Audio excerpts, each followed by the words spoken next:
বাঙালি এক আজব জাতি। কেন আজব সেটা পরে বলছি। বাংলায় একটা প্রবাদ আছে, তুর্কি নাচন। এবার বাণিজ্য মেলায় তুর্কি রেস্টুরেন্ট অ্যান্ড ডোনার কাবাব হয়তো এই নাচনটা এবার নাচাচ্ছে।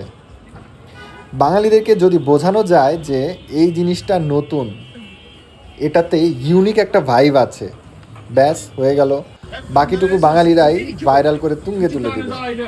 খাবারের দাম তুলনামূলক বেশি এবং প্রচুর পরিমাণ ভিড় থাকার কারণে খাবারের মানও ততটা ভালো করতে পারছিল না। কিন্তু কোয়ালিটি ভালো না হওয়ার পরেও বাঙালিরা খাচ্ছে শুধু এই ভেবে যে আইটেমগুলোর নামের সাথে তুর্কি নামটা অ্যাড আছে, যা সবার কাছে ইউনিক মনে হচ্ছে। ভাই, বাঙালিদের ইমোশন নিয়ে যে খেলে সে মোটেও দোষী না, যে দেখিয়ে দেয় তার সব দোষ। তাই কবি বলেছেন বাঙালি বৈচিত্র্যময়। আর হ্যাঁ, আমিও তুর্কি শর্মা ট্রাই করেছি, কারণ আমিও ভাই বাঙালি।